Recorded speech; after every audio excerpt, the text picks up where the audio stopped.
Let's just take the questions. Okay, so the first question is from Anonymous. I know her. Let's just take the questions. Sorry. Okay. There we go.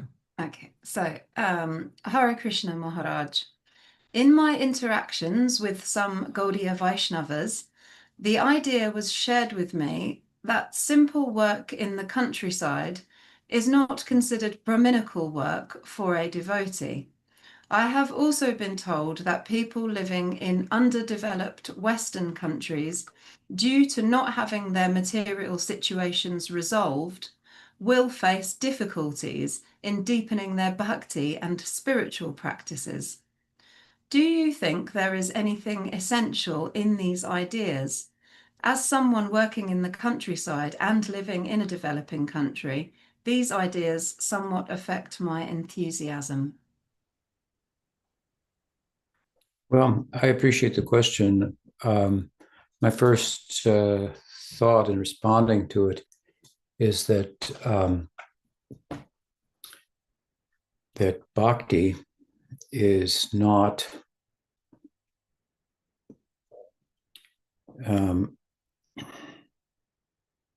necessarily enhanced, or neither is it necessarily thought to be less effective.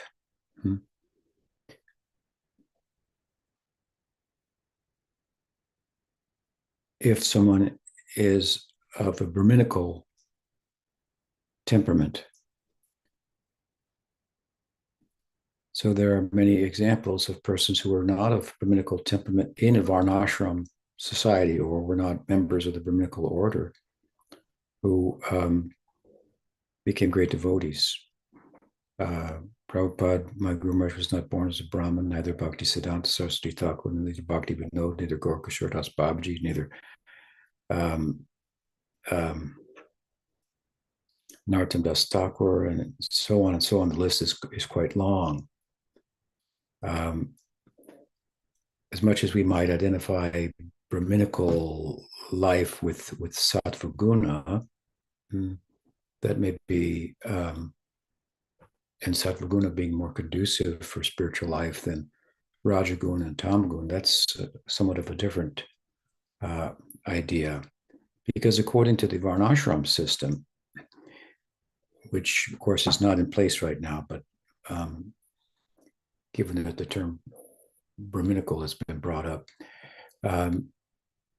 in the Varnashram system, if one is a Sudra or one is a Vaishya or a Kshatriya, as may be the case, if they are properly situated within their caste and are functioning accordingly, which would mean according to their psychophysiological state, then that's sattvic. For a Sudra to act like a Brahmin is not sattvic. For a Sudra to act like a Sudra is sattvic. So much for the Varnashram, at any rate.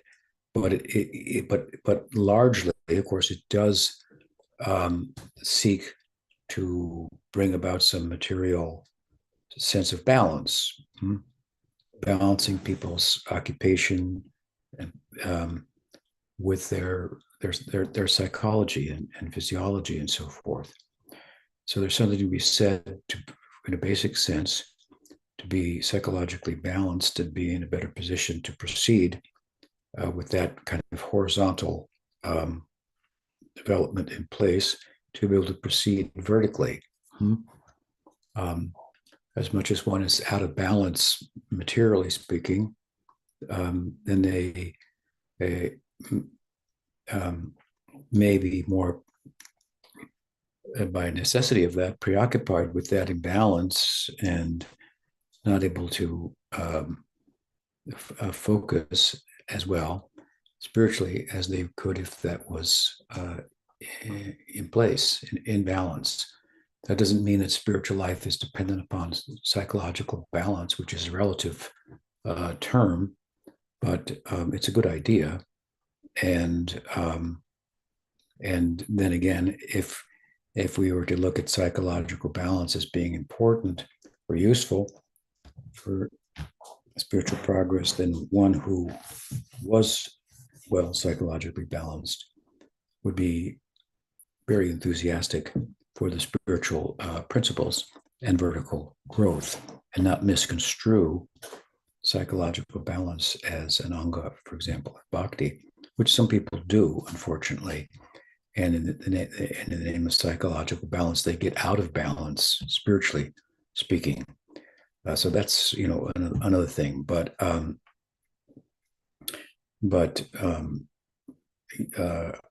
not sure what the person's talking about. It says living in the country is not sattvic.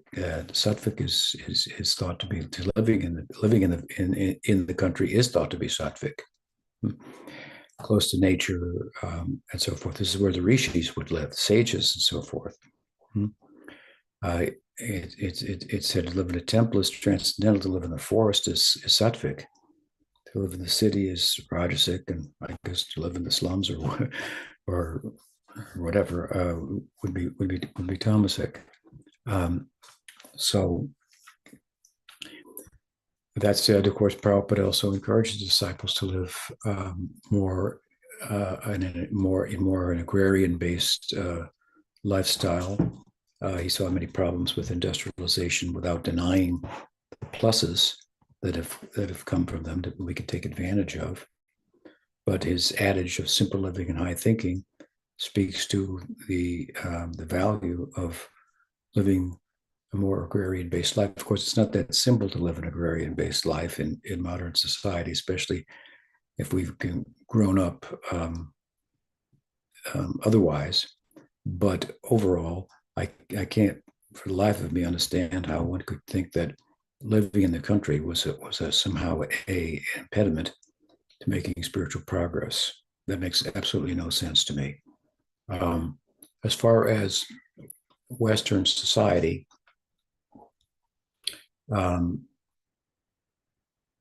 being, I guess the question was materially kind of out of balance, was it?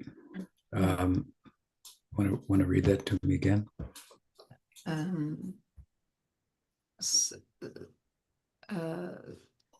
Sorry, which part? I'd also been told. Yes, so they were told that people living in underdeveloped Western countries, due to not having their material situations resolved, will face difficulties in deepening their bhakti and spiritual practices.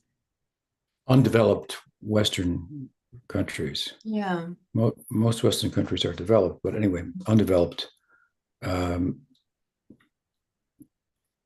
Is the problem Western or is the problem underdeveloped? Because there's a huge, vast portion of India that's underdeveloped from an industrial point of view. So if undeveloped is the problem, I don't know why it would pertain only to Western societies and not to Bharat or India itself. But to be underdeveloped from an industrial point of view, I don't understand how that could possibly be an impediment to spiritual life, other than the fact that, well, if people are impoverished, then their material concerns loom large. But typically, it's thought that impoverished people are more open to solutions to their problems than people who are materially well off. It's said that it's more difficult to what's that saying go? Thread an elephant through an eye of it. Thread a camel through the eye of a needle, and for a rich person to enter the kingdom of heaven. Yeah, there you Easier. go. So typically, materially well-off people are intoxicated by the measure to which, or the extent to which, they're better off than others, and tend to be less open to radical change in their lives. Poor people always invite sadhus if they should pass by and so forth. So maybe I don't understand the person's logic or what the person's saying, but those are my responses to it. I wouldn't feel discouraged by your situation from such statements if I've understood the statements, what the person really wants to say and so forth. That's another thing. But on their face, they don't make a lot of spiritual sense to me at all. So the next question is a follow-up from last week to Mark's question about sharing Krishna consciousness. And so Harijan has a follow-up for that one. Then there was Guru Maharaj. Sorry, I have some background noise. But my question is that you mentioned that sharing that it's offensive to give holy name to faithless. And sometimes it's also rendered like that it's offensive to instruct about the glories of the holy name. So I guess there is no like difference between that. But is it also offensive to give someone like just chant Mahamantra and be happy or something like that? Like kind of from. No, I don't see any problem with that.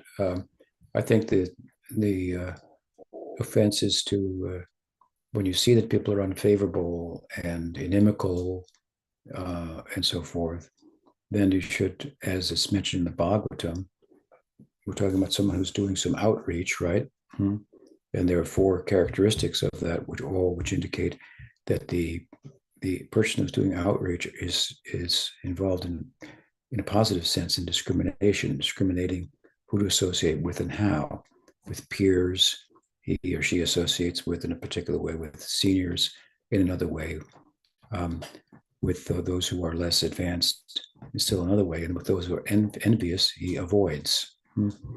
So when we find that persons are inimical, we don't know at first, but we find out that they are, and we don't want to give them further opportunity to make offense.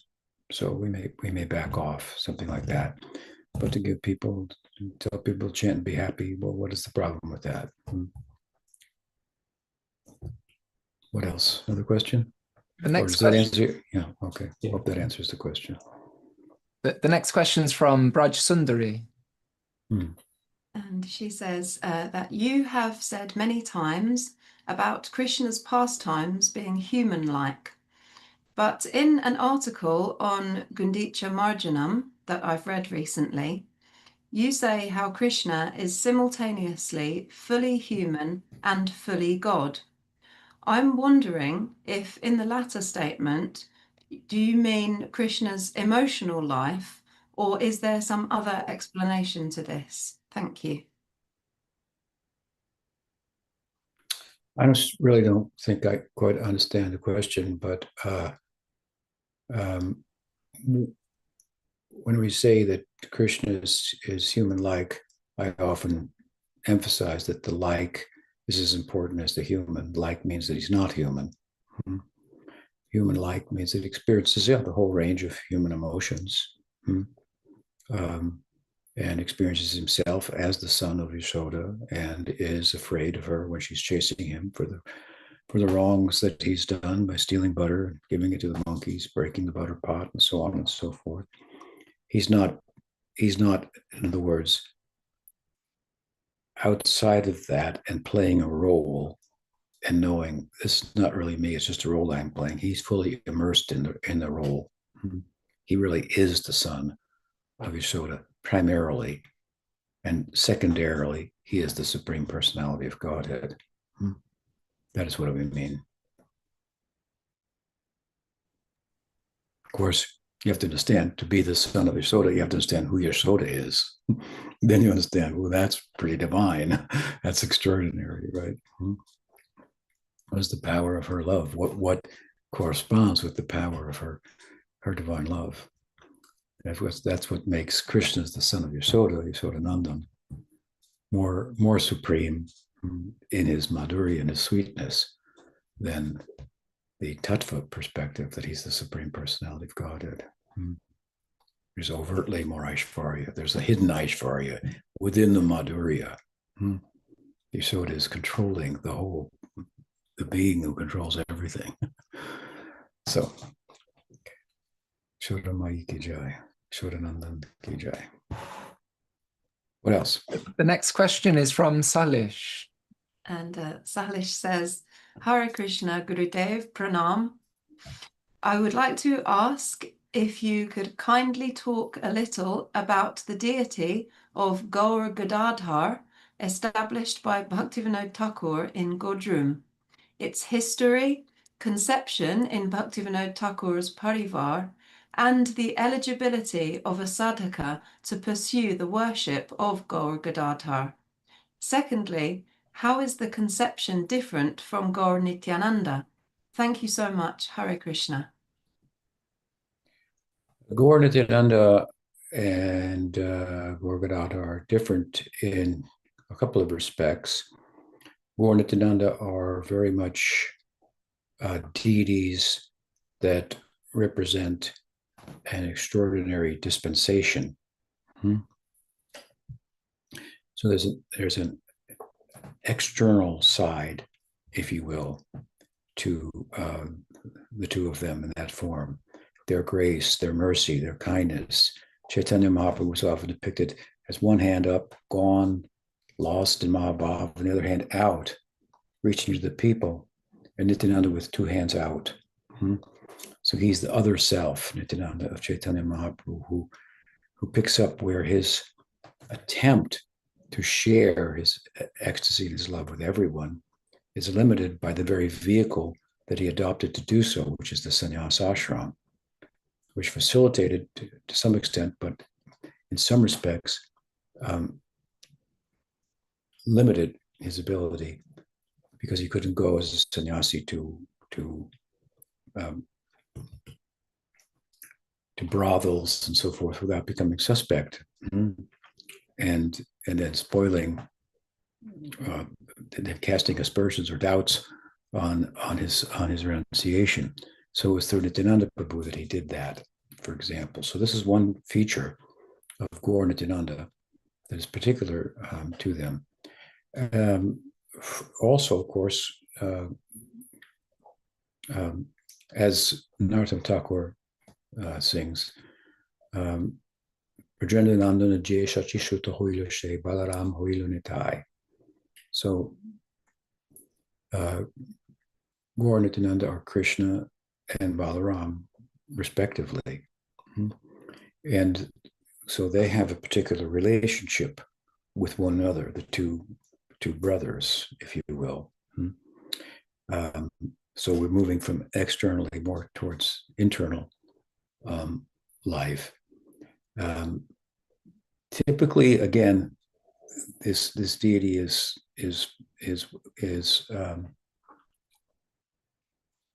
well, I should say the deity of Gaura Nityananda were also established at Mahaprabhu's behest, at his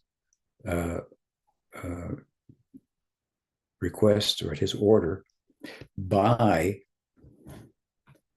Gauridas Pandit. Mahaprabhu told Gauridas Pandit to carve deities of himself and Nityananda Prabhu from a neem tree and so forth. So they came into the world through Sakya-rasa because Gauridas Pandit is the incarnation of Subal, Krishna's dearest, closest, intimate friend in Vrindavan, in Gore lila, Gauridas Pandit. So typically they're not as often thought of in that light, and more in light of their outreach and so forth. They're giving mercy. We're going to have a merciful deity of Gaura Nityananda who take them, and you can get all the love of God from there. You can get Madhurya rasa, any rasa from Gaura Nityananda, and you can't get any rasa without Nityananda. That's an important point, right? Without going through him, there's no rasa. So, but this secondary point of how they came into being, how they came manifest in service and so forth through the venue or the medium of Sakya-rasa is significant. It's important, and some people will also recognize that, focus that, and these are then two distinctions between the deity of Gore Nitananda and the deity of Gore Gadadhar. Gore Gadadhar, on the other side, they are not typically, Gadadhar was not involved in widely disseminating Gaudiya Vaishnavism, nor is he Bhagwan, like Nityananda Prabhu. He's Shakti Tattva.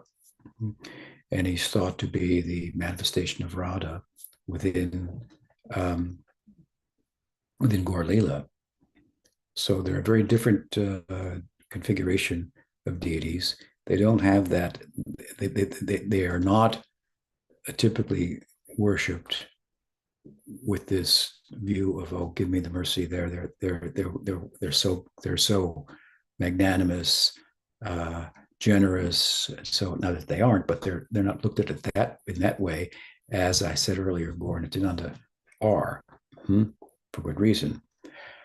So they're more of an internal. I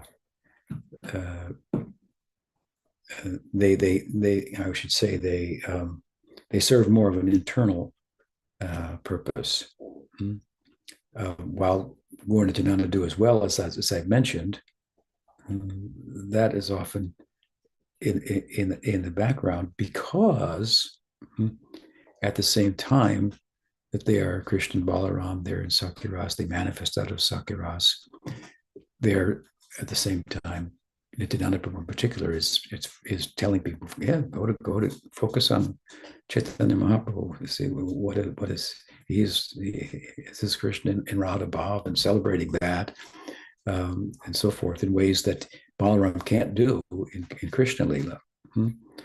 Therefore, Vrindavan says in Chaitanya Bhagavat that Gopi Bhakti, he says, was brought to the world by Nitananda Prabhu.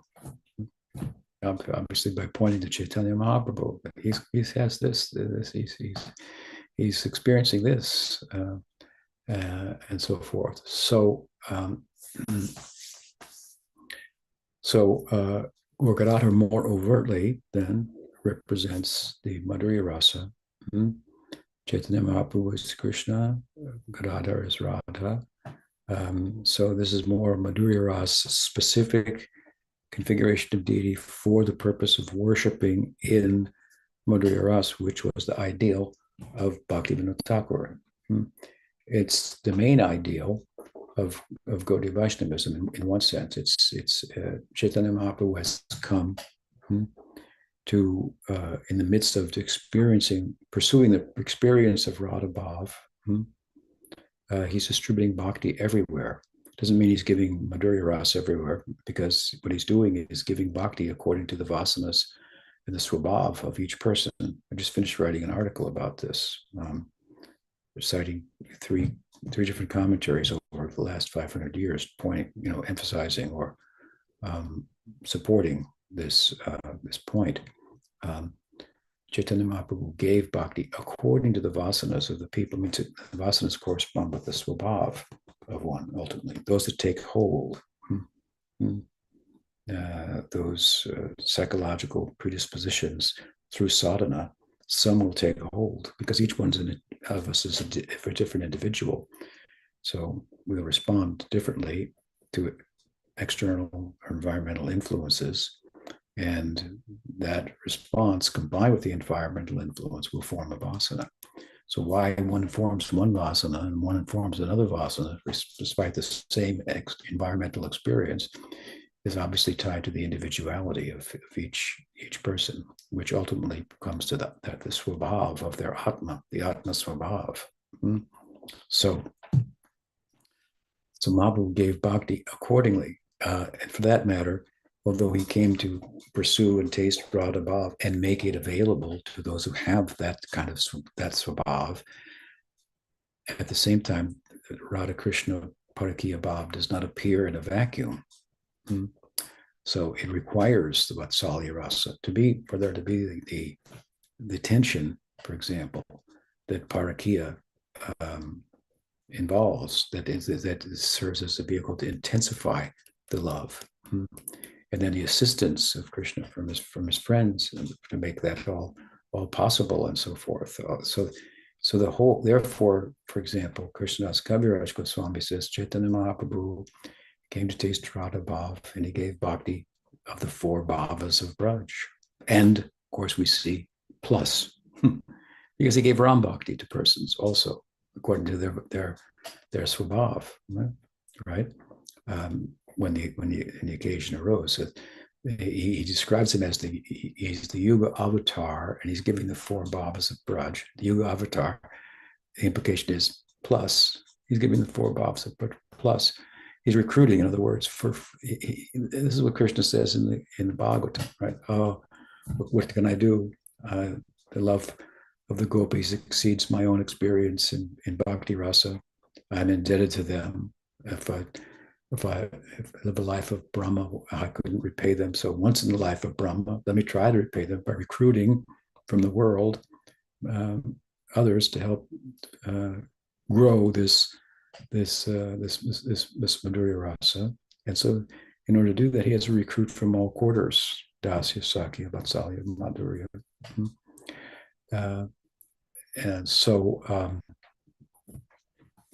what was the question? So you answered the conception being different from Gaura Nitananda, and he was okay. Yes, that's the two. So Madhurya rasa is in one sense prominent in the Gaudiya Vaishnava. Chaitanya Mahaprabhu was collecting servants for Radha, but in the context of that, collecting others as well, right? Relative to their svabhav. But the deity of Gaura Gadadhara is a deity for internal focus on Madhurya rasa. It's not that prominent, and there are problems also that arise with the Gaura Gadadhara deity, which is the focus of some heterodox sects, followers of Chaitanya Mahaprabhu, who are not orthodox in terms of their adherence to the Siddhanta of the Goswamis. And so the Gaura Gadadhara deity it takes some prominence there in an idea that, for example, we can have Parakiya Bhava with Chaitanya Mahaprabhu. This is not accepted by Krishnadas Kaviraj Goswami or Vrindavandas Thakur. They say yes, Vrindavandas in particular says yes, Chaitanya Mahaprabhu is Krishna, that's true, but he's in a particular mood at this time, therefore he should be worshipped according to that mood. He's not in the mood to accept Parakiya Bhav as the object of that love in the form of Chaitanya Mahaprabhu. Indeed, he is trying to experience Krishna himself from the vantage point of that Bhav and step into that Bhav himself. So to try to worship him as the Supreme Personality of Godhead, who's Rasa Raj, therefore I'll worship him in Parakiya Bhav, and I'll get a body of a lady in Navadvip, and I'll have a secret rendezvous with him. And Gadadhar is brought into this largely in those sects. So there's some trepidation, I would say, with regard to that. But Bhaktivinoda worship purely Gaura Gadadhar. And of course, the relationship is that Chaitanya Mahaprabhu is trying to taste the bhav of Radha, and Gadadhar has the bhav. And as Pujyapat Sridhar Maharaj pointed out, Gadadhar is in a position of giving entirely of himself. Chaitanya was taking over the bhav, and Gadadhar is becoming empty. But the empty is a positive here. The empty, the zero, is a positive of sacrifice and so forth. So I've written about this, of course, in Sacred Preface in the last chapter about Gadadhar's sacrifice and so forth. He's Radha stepping out of the way that Chaitanya Mahaprabhu can experience what he came to experience. That is his glory. This is all very internal compared to Nitananda, who's more involved with external distribution, and also with Sakya Bhava. So those are some of the differences. I don't know if that fosters any further questions or comments, but So So I took them. Sajan has a follow-up, Guru Maharaj. Dandavats Maharaj. In relation to what you mentioned about Mahaprabhu nurturing each person's bhav according to their inner Inherent feeling, nature. their right inner nature. Yes. Inherent Do you nature. happen? What's that? Inherent nature, swabhav. Inherent nature, yes, inherent nature, exactly. So is there I can't remember if there is someone in Mahaprabhu's lila who was Uddhava previously. Or if Mahaprabhu nurtured that kind of friendship that Uddhava had for Krishna. He did. And that was Paramananda Puri. Paramananda Puri. Wow. Mahaprabhu said, I'm living in this world only on account of Paramananda Puri. Only for him. Wow. among other things. Yes. Oh. Paramananda Puri ki jai. Jai. Uddhava is, of course, is in Dasya Bhav mixed with Sakya. And the Sakya, of course, comes out prominently in Braj, where he delivers the message to the gopis and so forth. But yeah, Paramananda Puri. Oh, thank you. Thank you so much. Mars, did you get my email that I sent you? Yeah, I did. We'll get together. I mean, okay. We'll set up a time. Thank you. What else? The next question is from Dhira Lalita Dasi. And she says, Pranams, Guru Maharaj, Hare Krishna. Last week, here in Vrindabhumi, during our evening study, we read the pastime about Garuda and Hanuman. The idea is that they had like a friendly fight. So one day, Garuda goes to the sacred mountain to collect 108 flowers for Krishna. But he meets Hanuman in the form of an old monkey laying down on his way to the valley where he can find flowers, and Garuda, with all his strength, can't move Hanuman. So Hanuman takes Garuda with one hand, all the 108 flowers with the other hand, and bring to Krishna. And we have the pastime with Bhim and Hanuman, when Bhim is as well going to the sacred mountain to get golden lotuses for Draupadi, and he as well meets Hanuman in the form of the old monkey on his path, and he as well is trying to move him and he can't. I was wondering if there is any connection between these two pastimes. With gratitude, Gurudev, Hare Krishna, and as well the difference between Hanuman and Garuda's devotional feelings. Thank you. Pranams. Well, I think the Leelas are always connected as they have similar descriptions of Hanuman's his immovable nature and so on and so forth, and his disposition, which is that of a servant. But there is a difference between the bhavas of Garuda and Hanuman, and that's illustrated in a story I've told many times. I'll relate it again briefly here. From Dwarka, Krishna sent Garuda to bring Hanuman. And Garuda went and said, Krishna wants to see you. Hop on, I'll take you there. He said, well, tell him I'll come, I'll come a little later. So Garuda was very disturbed by that. Think, what kind of devotee is this that Krishna has sent me to see? And here I am ready to bring him at the speed of Garuda, And he put me off. So Krishna said, well, go back and ask him. And tell him that Ram is here in Dwarka and wants to see him. So he flew back and said, Ram wants to see you. And Hanuman said, well, okay, I'll be there. You go back. So now Garuda was that much more bewildered. But as he was flying towards Dwarka, Hanuman was coming the other way from Dwarka, leaping, chanting Ram, Ram.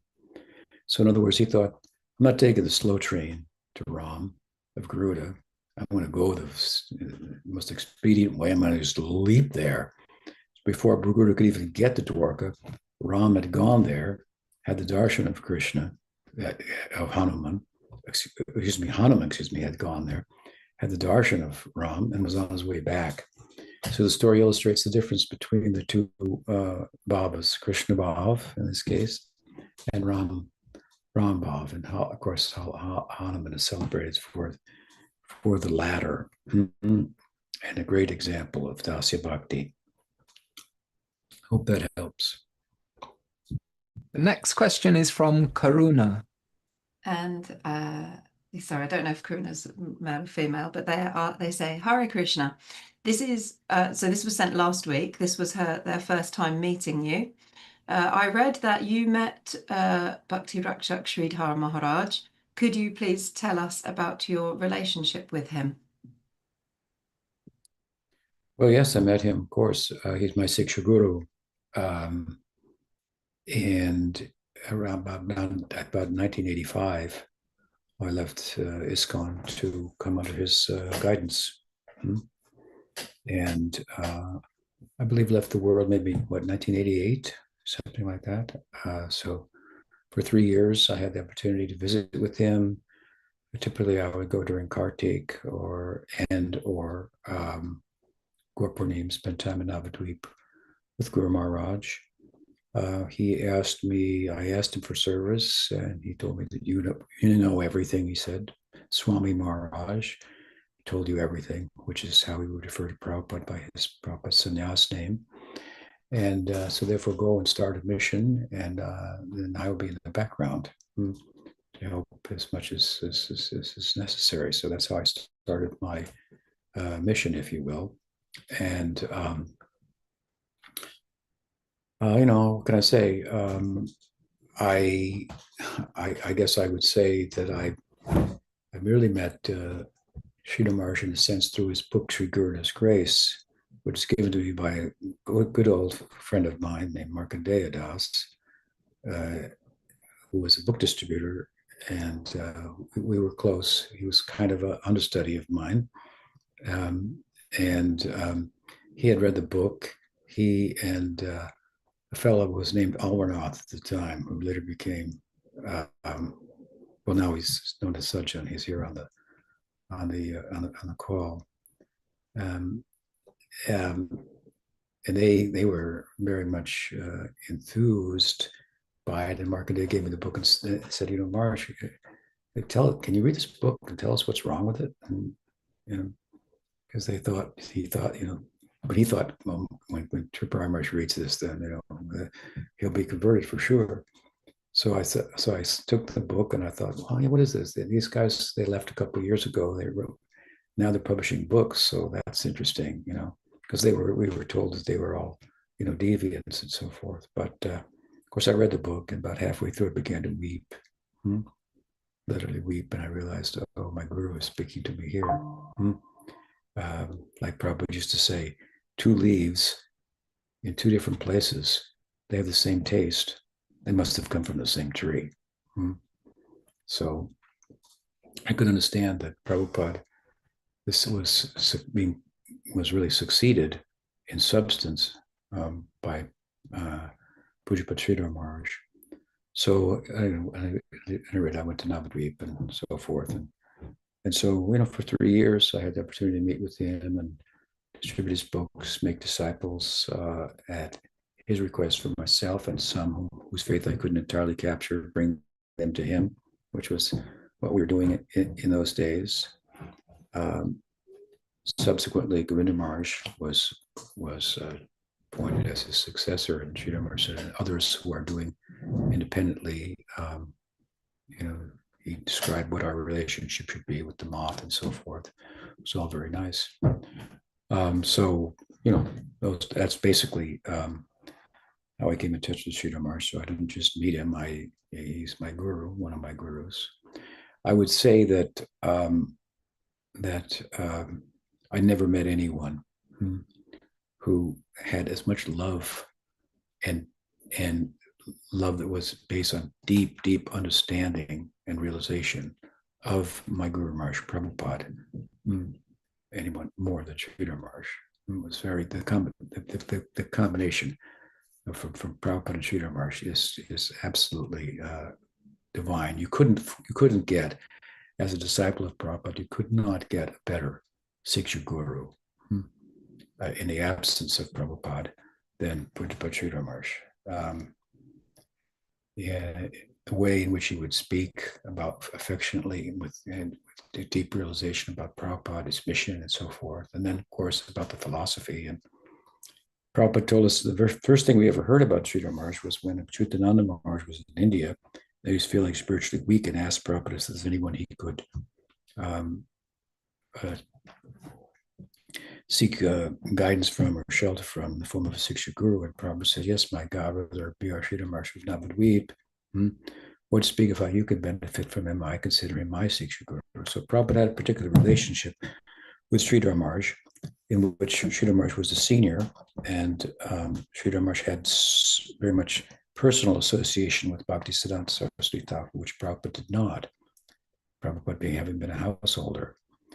Prabhupada once said, everything I learned from Sridhar Maharaj because they lived together in a house. Prabhupada had 2 apartments in Calcutta, and one of them he lived in, the other one he opened up for Sridhar Maharaj after the passing of Bhaktisiddhanta.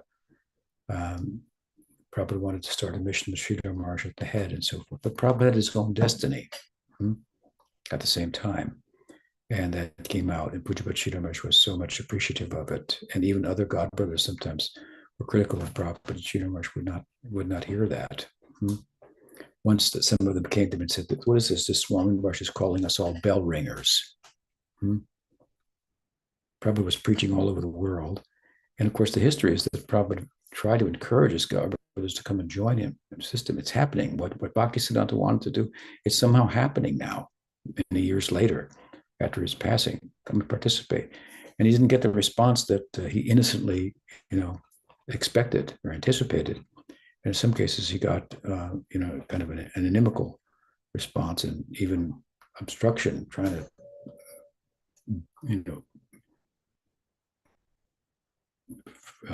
prohibit him, for example, from acquiring land in Mayapur and so forth. So these are some problems that arose, but Sridhar Maharaj wouldn't have anything to do with this. So anyway, after a certain point, Prabhupada, just said, well, but dogs will bark, the train goes on, and he turned all his attention to us, his disciples, as the future of Krishna consciousness, rather than his godbrothers largely. Although we always maintained a very respectful relationship with Sridhar Maharaj, and we wanted Sridhar Maharaj to his teaching to be shared and so forth. I mentioned to Nitananda earlier. He spent 6 months living with Sridhar Maharaj after Prabhupada had told him to go there. And of course, historically, Prabhupada told Sridhar Maharaj he would like to build a house for him in Mayapur where people could come from all over the world to hear from him.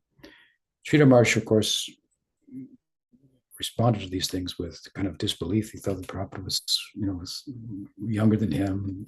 Wasn't much younger, but he seemed healthier. He was traveling all over the world. Sridhar Maharaj was ill and couldn't travel and was practically blind and so forth. So I thought, how can I'm going to help and so forth. But anyway, when some of these godbrothers came and said, he's accusing us of being bell ringers, Prabhupada said, they're just bell ringers. That means they're just doing pujari work. Let me give you an example of that. One of my godbrothers once went to the Radharaman Goswamis, and he was praising the worship of Radharaman deity, which is extraordinary. And they said to him, yes, maybe in your next life, you'll be born in a Brahmin family and you can worship Radharaman.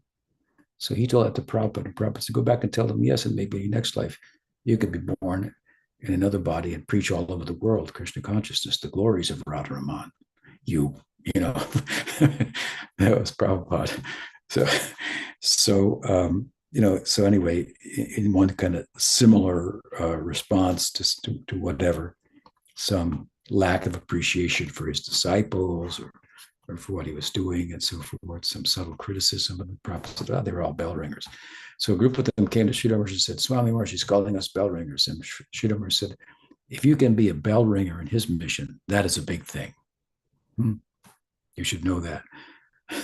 So this is something about the relationship between Sridhar Maharaj and Prabhupada. So we felt very safe, if you will, Prabhupada's disciples, some of us, under his guidance. And he was like Prabhupada's campaign was bright and lit up the world like the sun. But after his passing, that reflected light of the moon of Sridhar Maharaj was very soothing to us and comforting in times when spiritual leadership was an issue.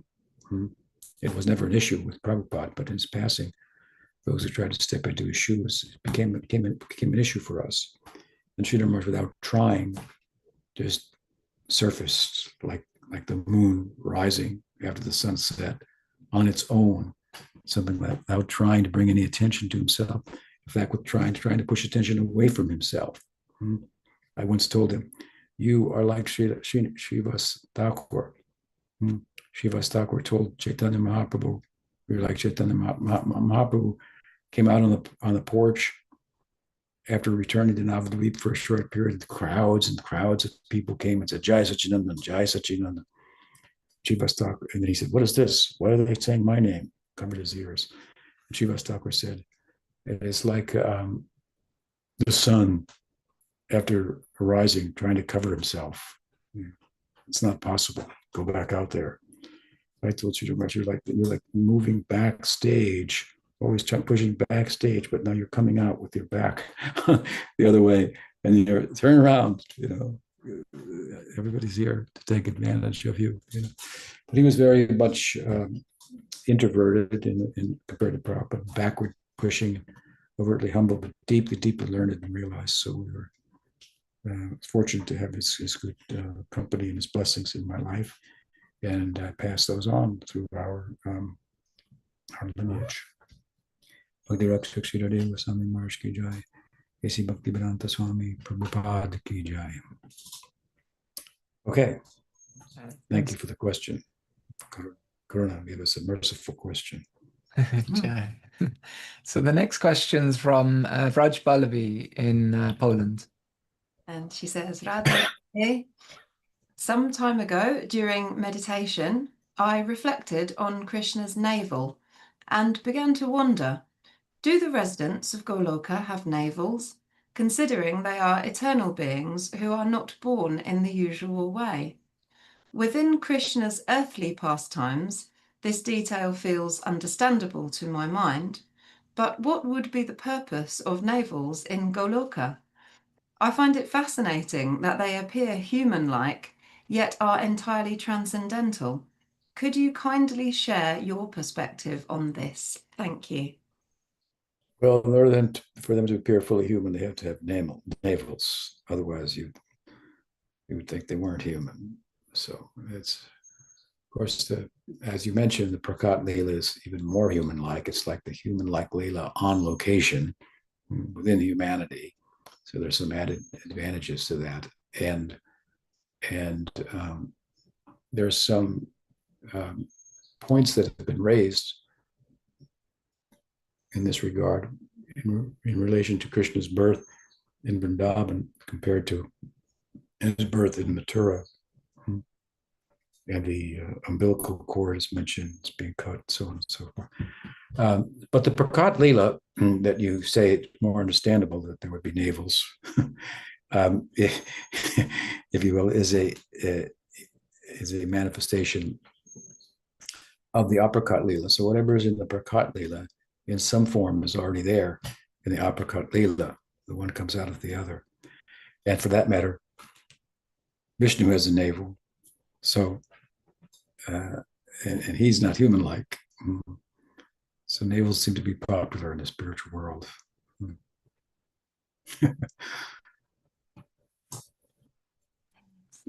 The next question's from Valeria in Chile. And she says, Pranams, Maharaj. I can't hear you. Suddenly I lost you. Sorry, Guru Maharaj. Sorry. Okay, so sorry. She says, Pranams, Maharaj. I'm Valeria from Chile. I'm the mother of a 1-year-old daughter, and this blessing has made me want to commit to teaching her a spiritual path in Krishna consciousness. To do so, I aim to improve my personal practice. I have 2 questions today.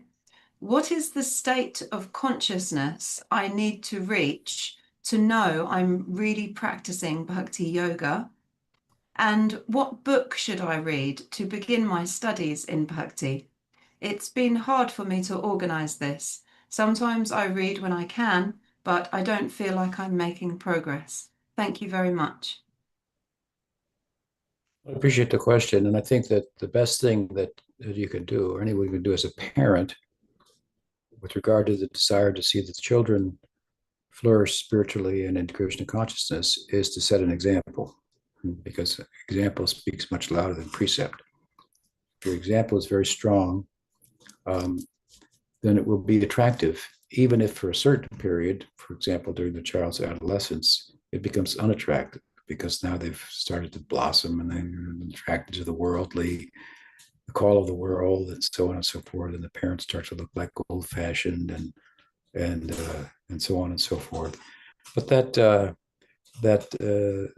world doesn't deliver. It doesn't deliver. And so they're due to experience that as well.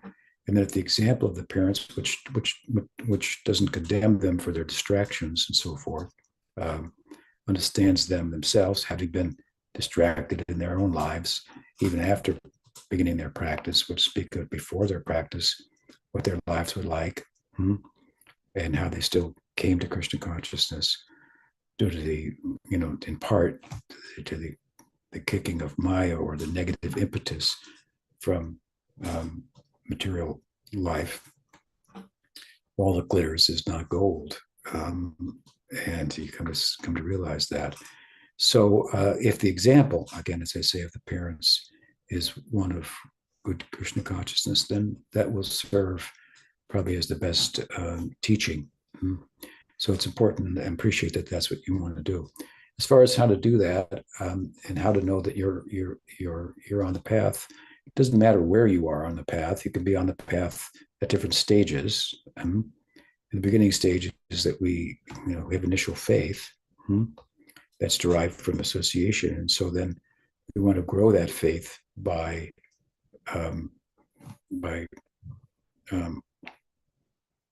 securing for ourselves more of that association. In the context of that association, then some amongst the Vaishnavas, someone stands out to us as an example, and his or her precept, also teaching, is compelling. And so in the context then of that more focused association with devotees, after a less focused association brings faith, taking the faith into this association, we find our guru, and then we learn how to practice. And each different gurus will give a different, basic chant this many rounds, or that many rounds, or whatever may be the case, but they're all saying the same thing. Basically, this is the life of bhajana kriya, taking up the actual practices of bhajan. And these are all articulated by Rupa Goswami and Bhakti Rasamrita Sindhu. Prabhupada has written about them in his Nectar of Devotion, the different practices. But taking shelter of the guru, hearing, chanting, and so on and so forth. This is the beginning. So it doesn't, you don't have to be at a certain level of realization to be practicing. You can practice at any level. So take up the chanting, chant a particular number of rounds on your beads, and seek, if you're not initiated, to find a suitable guru, and then further, flourish under his or her guidance. And as far as what books to read, some of the more basic books are, in a sense, the broader context is Bhagavad Gita, Upadesha Amrita of Rupa Goswami, his instructions there, especially the early part of those instructions, what's favorable for bhakti in a broad sense, what things are unfavorable, and so forth. Upadesha Amrita, the nectar of instruction, I think Prabhupada translated it. Remember, I was one of the first persons to ever read that manuscript before it was ever published or known in the Western world. And it was electrifying to me to read that.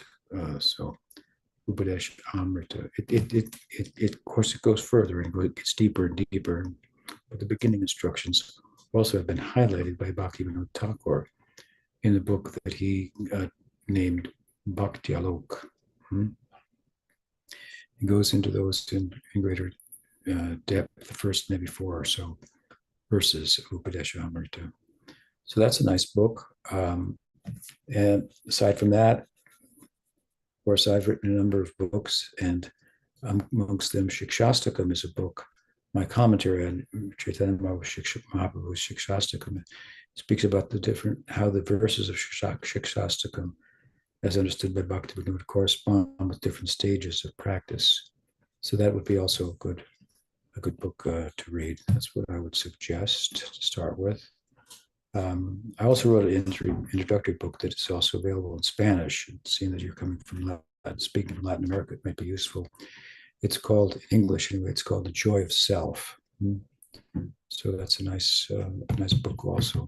Those are some thoughts. Appreciate your interest and the desire to set a good example, which again, example speaks louder than precept. So it's very important. Chaitanya Mahaprabhu taught primarily by example rather than by precept. He didn't write a long commentary on Vedanta Sutra. He set an example that is spiritually undeniable. And therefore, we talked last week, somebody said, how do I know that Chaitanya is God? Well, take a look. He's a pretty good candidate, for it.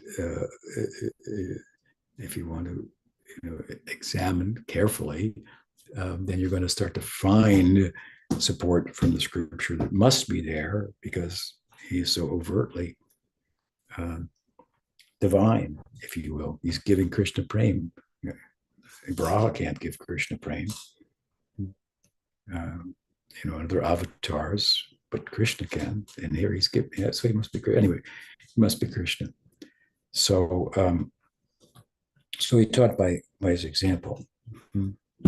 And as he would like to do, I appreciate that. And as I'm suggesting, that is the best way to teach. That means you've understood something, that you imbibe it, you embody it, and it will speak in ways that to persons that in a form of precept doesn't resonate with them as readily, necessarily.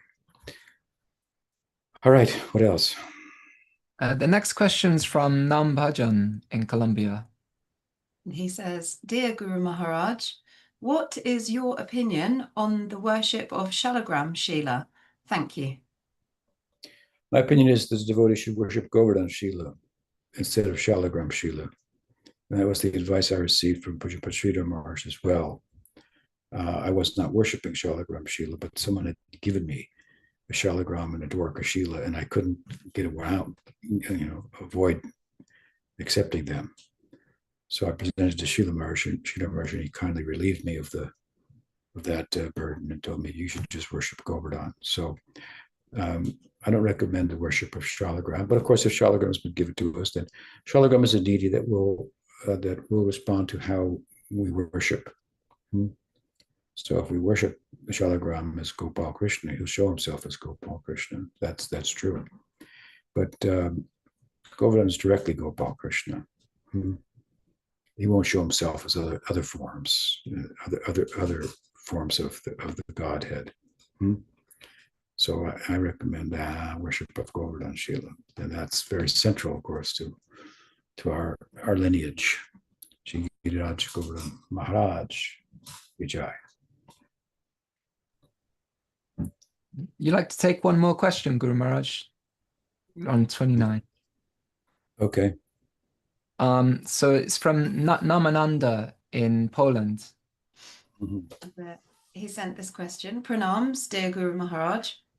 In Aesthetic Vedanta, the chapter Rasa Lila, the gopis are looking for Krishna and asking different trees, creepers, and so forth about his whereabouts. Not getting any answer back, they came to the conclusion that they had no love for Krishna. In this chapter, there is also a very interesting statement. Quote, thus, the closer one comes to the infinite, the further from it one feels, for such is the nature of the infinite, whose presence is humbling yet reassuring. Could you please say something more about that? Well, I'll answer in brief. The point is that the more the devotees have bhava, feelings, and love for Krishna, the more they understand who Krishna is, the more they understand how small they are, and also the more they understand how important and significant anyone in their life is who has shown them, the direction, pushed them in the direction. There's a god sister of mine. Her name is Fulamala. I used to live in the Santa Cruz Mountains before I joined Prabhupada. And Fulamala, I knew, she's maybe a little bit older than me, but we're from the same generation. And we went to talk to her about meditation. She told me to read Siddhartha by Hermann Hesse. Book changed my life, reading that. So I went from Buddha to Siddhartha, Buddha to Krishna Nam. But later, many years later, after I had been initiated and taken sannyas and Prabhupada had passed away, she became initiated by Sridhar Maharaj. Her name is Fulamala. I'm bringing it up because I was just thinking about it the other day, and I was worshiping her, in my mind, because she had helped me in what might seem like a very small and insignificant way, but it's such a big thing. That's the point.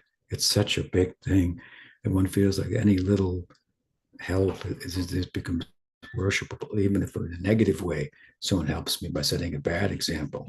It becomes practically worshipable. So the closer we get, the more we realize how fortunate we are. The closer you get to the infinite, the more you understand what it means to be finite. And then it's not only the greatness of Krishna, but the magnanimity of Krishna. So the gopis, they're thinking the inanimate things of the forest. Of course, it's Vrindavan. We don't think of it as inanimate, but the inanimate forest plants and so on and so forth. Not non-moving, I should say. They're not inanimate, but non-moving. They've considered them higher than themselves. They saw the trees were bending in the wind, and they think, oh, they probably saw Krishna and they're paying dandavats here. What is our position? So, you have these two opposites. One person thinks everybody's just short of the mark except me. Always ready to correct everybody and so forth. And only I'm a devotee. Everybody else is a demon. And the devotee thinks only I'm a demon. Everyone else is a devotee. This is a natural humility, and it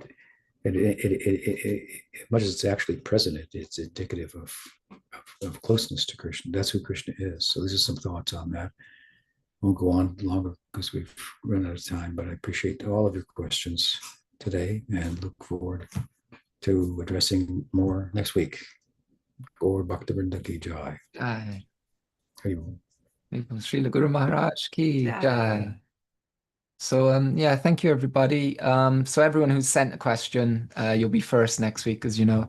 We had quite a few questions to go through today, and but that's always a wonderful thing to have lots of questions. So and feel free through the week if any questions come up, let us know, and we can add you to the list too. So have a lovely week. Hare Krishna.